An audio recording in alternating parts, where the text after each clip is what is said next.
Anthony Joshua is deep in camp for Jarrel Miller. He is preparing diligently and he is working on his footwork in preparation for that June 1 date. He will be putting all of his heavyweight titles on the line and possibly an undisputed fight if he were to lose. So he must win this fight. It's a must-win fight and it's a grudge match, so he will want to win it anyway. He is working on his technique, which is great. I'm glad he is not training aggressively and trying to wear himself out, because if he does, then he is vulnerable. You saw how Deontay Wilder overtrained already for Tyson Fury. I mean, he never really had much of a chance if it was a boxing match, but he ran out of steam because he overtrained, I think.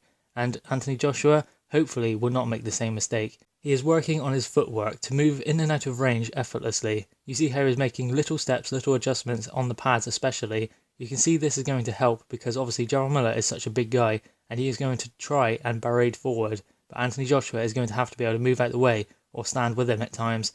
Now, obviously where Jarrel Miller is the heavier guy, if he leans his weight on Anthony Joshua, not only will it tire Anthony Joshua, but it could possibly cause an injury. So obviously at points he's going to have to move off to the side. He cannot go back because obviously Jarrel Miller would just follow him. So obviously stepping to the side is the best option. And to do that, you need good footwork. So that is what he's working on. Just taking subtle steps to the left and to the right.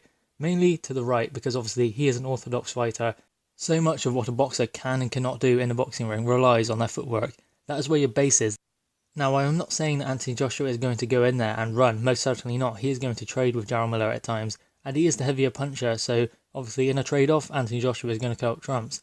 But still, he's going to have to know when to move off, step to the side, and frustrate Jarrel Miller. That is his main game, I think. Frustrate Jarrel Miller with a few rounds. Jab, move, and adjust his feet, which he didn't do against Alexander Povetkin. Once he started moving his feet after throwing, that was when he got Alexander Povetkin out of there, and what Alexander Povetkin could not deal with. So against Jarrel Miller, he will have to do the same, but earlier, because Jarrel Miller is a fast starter, and he obviously has a great engine and good speed. So Anthony Joshua cannot start slowly here, and he must get that boxing going straight away, that jab and that movement, something that Jarrel Miller may not be able to deal with, where he is such a big guy.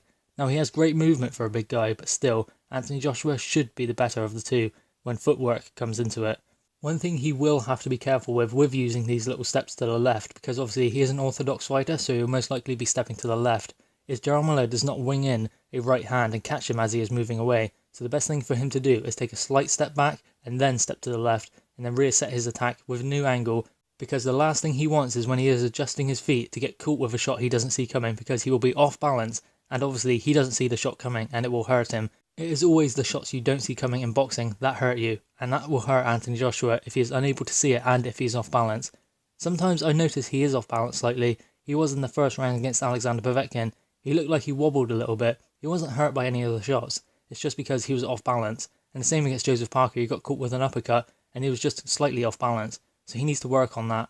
I noticed when he is hitting the heavy bag, his coach, Robert McCracken, always says, lean over this way, lean over that way. He's always constantly trying to work on his balance, which is something he does need to work on, but he's not the finished article yet. So eventually, yes, he will have that down to a T. So in light of Anthony Joshua's training, I think he is preparing for a high-paced matchup with Jarrel Miller, a high-paced matchup with a lot of punches being thrown. So obviously, this is going to be a high-paced fight and is going to be an entertaining one. I think we will see a knockout.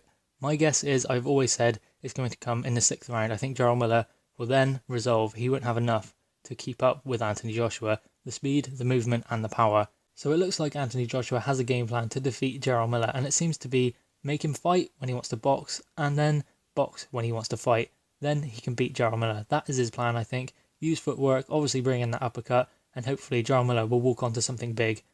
But guys, what are your thoughts on this? Please drop your thoughts in the comments below. Please like the video and subscribe for more content. Thank you guys.